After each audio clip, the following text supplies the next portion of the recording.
KGF chapter 2 के and में Rocky पानी में डूबकर मर जाता है। फिर मूवी के एंड में एक सीन में केजीएफ चैप्टर 3 के आने का इशारा मिलता है। अगर रॉकी मर गया है तो केजीएफ चैप्टर 3 में क्या होने वाला है, क्या रॉकी उसमें वापस जिंदा होगा या नहीं, और प्रभास की सलार मूवी का केजीएफ से क्या कोई कनेक्शन है या नहीं, और केजीएफ चैप्टर 3 की स्टोरी क्या होने वाली है, इस पर पूरा डिटेल में आपको बताने वाले हैं। तो वीडियो देखते रहिए और सब्सक्राइब कर बेल आइकन भी प्रेस कर लें। अगर आपने केजीएफ चैप्टर 1 और चैप्टर 2 देख ली है तो केजीएफ की दुनिया में आप शामिल हो चुके हैं और केजीएफ और रॉकी का क्रेज आप पर भी चढ़ चुका होगा, क्योंकि ये मूवी इतनी एंगेजिंग और दमदार है कि ऑडियंस में ये एक कनेक्शन बना चुकी है। लोगों में इसका क्रेज भी बड़ा जबरदस्त है। अब अगर ऐसे में मेकर्स केजीएफ चैप्टर 2 बनाकर मूवी का एंड कर देते हैं और आगे इसके सीक्वल्स नहीं बनाते हैं तो मेकर्स के हाथ से केजीएफ चली जाएगी और केजीएफ जिसका क्रेज फैंस में बहुत हाई है उसे मेकर्स खो देंगे। अगर मेकर्स एक नई और फ्रेश मूवी बनाते हैं तो वापस इन फैंस को उससे जोड़ा नहीं जा सकता और इतने बड़े फैन बेस को मेकर्स खो देंगे। इसीलिए मेकर्स केजीएफ के इतने बड़े फैन बेस को खोना नहीं चाहते हैं। इसलिए केजीएफ 2 के एंड में केजीएफ चैप्टर 3 का क्लू जोड़ दिया गया ताकि जो क्रेज केजीएफ 2 के लिए था उसे केजीएफ 3 पर शिफ्ट किया जा सके और डेफिनेटली केजीएफ 3 केजीएफ 2 से भी बड़ी ब्लॉकबस्टर हिट होगी। केजीएफ चैप्टर 2 में क्लू मिलते ही इंटरनेट पर केजीएफ चैप्टर 3 को लेकर प्रिडिक्शंस लगने लग गए और चैप्टर 3 की स्टोरी भी निकलकर सामने आने लगी। हालांकि ऑफिशियल तो चैप्टर 3 के बारे में कुछ भी निकलकर सामने नहीं आया है, लेकिन चैप्टर 2 में ऐसे बहुत से छोटे छोटे क्लूज छोड़े गए हैं जिनसे केजीएफ चैप्टर 3 की स्टोरी शुरू होने वाली है। उन्हीं क्लूज से हम केजीएफ चैप्टर 3 की कहानी को सामने ला रहे हैं। तो शुरुआत करते हैं केजीएफ चैप्टर 2 में छोड़े गए वो सवाल जो अभी भी अधूरे हैं, जिनको केजीएफ चैप्टर 3 में दिखाया जाने वाला है। केजीएफ चैप्टर 2 और चैप्टर 1 में रॉकी अपनी माँ से एक वादा करते दिखाई देता है कि वो एक दिन दुनिया का सबसे अमीर और सबसे पावरफुल आदमी बनेगा, लेकिन केजीएफ 2 में रॉकी केवल भारत का ही सबसे पावरफुल क्रिमिनल बना था, दुनिया का नहीं। तो यहाँ जवाब मिलता है कि रॉकी का वादा अभी भी अधूरा है। वहीं केजीएफ चैप्टर 2 में रॉकी अपनी माँ को पूरी दुनिया का सोना लाकर देने का वादा करता है, लेकिन केजीएफ 2 में रॉकी केवल भारत के केजीएफ का ही सोना हासिल कर पाता है। इसलिए अपनी माँ से किए गए ये 2 वादे पूरे किए बिना रॉकी मर तो नहीं सकता।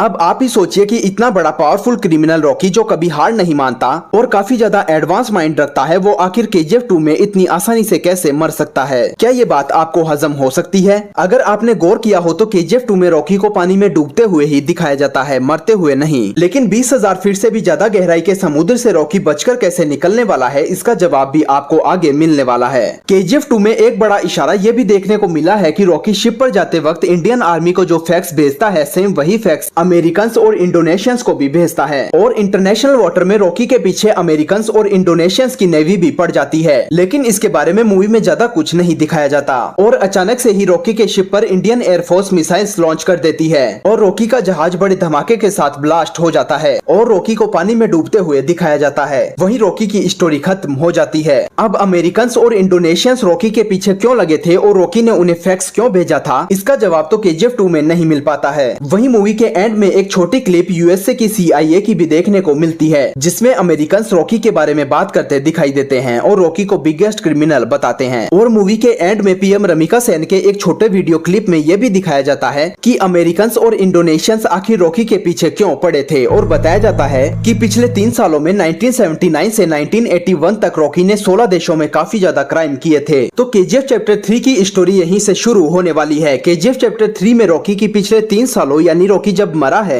उससे पहले की 1979 से 1981 तक की स्टोरी दिखाई जाएगी, जिसमें रॉकी अमेरिका और इंडोनेशिया जैसे 16 देशों में इंटरनेशनल क्राइम करते नजर आने वाला है और पूरे वर्ल्ड में सोने का इलीगल बिजनेस करते हुए देश विदेश की कड़ियां जोड़ते हुए रॉकी पूरे दुनिया का सोना हथियाने की कोशिश करने वाला है और पूरे वर्ल्ड में अपना क्राइम फैलाने वाला है। केजीएफ 2 में जैसे भारत सरकार के विरुद्ध क्राइम करते हुए रॉकी इंडिया का बिगेस्ट क्रिमिनल बन जाता है, वैसे ही केजीएफ 3 में रॉकी इंटरनेशनल लेवल पर गोल्ड का इलीगल सप्लाई और बिजनेस करते हुए दिखेगा और इनायत खलील जो केजीएफ 2 में जिंदा बचा हुआ था उसकी एंट्री केजीएफ 3 में भी होने वाली है और हो सकता है कि केजीएफ 3 में इनायत खलील रॉकी के हाथों मारा जाए। केजीएफ चैप्टर 3 में इंडिया, यूएसए और इंडोनेशिया जैसे 16 देशों के बीच जंग छिड़ सकती है। तो केजीएफ चैप्टर 3 चैप्टर 2 के मुकाबले काफी ज्यादा महंगी और बड़े स्केल की मूवी होने वाली है, क्योंकि मूवी में इंटरनेशनल लेवल पर फॉरेन कंट्रीज की शूटिंग दिखाई जाने वाली है जो पूरी तरह हॉलीवुड स्टाइल में शूट होगी और मूवी में एक्शंस और वीएफएक्स भी बहुत ज्यादा टॉप रेटेड देखने को मिलने वाले हैं। अब यहाँ बड़े अनुमान ये भी लगाए जा रहे हैं कि केजीएफ चैप्टर 3 में रॉकी पानी में डूबता नहीं है बल्कि पानी से बचकर निकल जाता है। अब रॉकी इतने गहरे पानी से बचकर कैसे निकलने वाला है ये भी जानने की कोशिश करते हैं। जब रॉकी पानी में डूबता है और वहाँ अमेरिकन और इंडोनेशियंस की नेवी रॉकी के पीछे आती है तो यहाँ प्रिडिक्शन ये लगाए जा रहे हैं कि केजीएफ चैप्टर 3 में रॉकी जिंदा बच निकलता है, क्योंकि जब रॉकी का जहाज ब्लास्ट होता है तो रॉकी मरता नहीं है, केवल उसे पानी में डूबते हुए ही दिखाया जाता है। और मूवी में ये बोलते हुए भी लास्ट सीन में बताया जाता है कि जहाँ रॉकी डूबता है वहाँ गहराई 20,000 फीट से ज्यादा है, जहाँ से इंडियन नेवी के हाथ कुछ भी नहीं लगता, मतलब कि रॉकी की डेड बॉडी भी उन्हें नहीं मिलती। और वहाँ से रॉकी को अमेरिकन सी पनडुब्बी के जरिए बाहर ले जाते हैं और इस तरह रॉकी जिंदा बच निकलता है। इसीलिए पूरी प्लानिंग से केजीएफ 2 के एंड में रॉकी अपने दिमाग का यूज करते हुए पूरी सूझबूझ से अमेरिकन और इंडोनेशियंस को फैक्स भेजकर बुलाता है ताकि रॉकी वहाँ से किसी तरह बचकर निकल सके। और इसी तरह रॉकी की स्टोरी केजीएफ 3 में आगे बढ़ने वाली है। तो केजीएफ चैप्टर 3 बहुत बड़े लेवल की मूवी होने वाली है, जिसमें अब तक दिखाए गए रॉकी को और भी ज्यादा बड़ा पावरफुल क्रिमिनल दिखाया जाएगा, जिसका खौफ पूरे वर्ल्ड में देखने को मिलेगा। और रॉकी कैसे अपनी माँ से किए गए वादे को कि वो एक दिन दुनिया का सबसे अमीर और पावरफुल आदमी बनेगा उसे पूरा करते हुए दिखाई देने वाला है। वहीं कुछ खबरें प्रभास की आने वाली सलार मूवी की भी निकल कर आ रही है कि सलार मूवी का कनेक्शन केजीएफ से हो सकता है। केजीएफ 2 में जो छोटा लड़का फरमान अधीरा को पुल पार करने से रोकता है और अधीरा उसे मार देता है, लेकिन क्लियरली उसे मरते हुए नहीं दिखाया जाता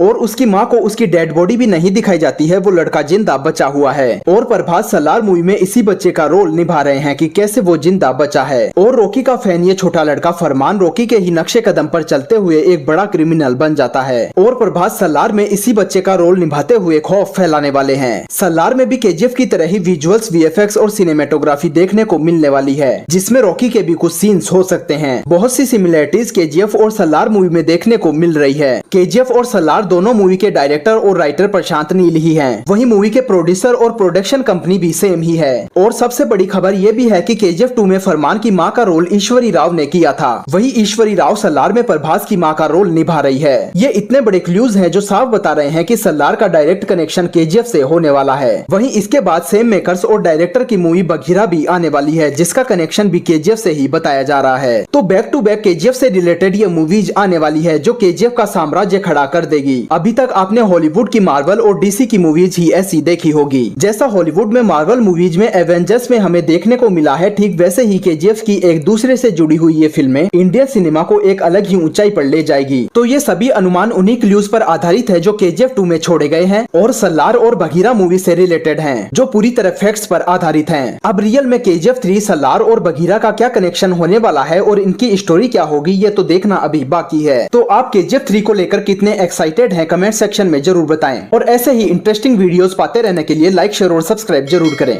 धन्यवाद।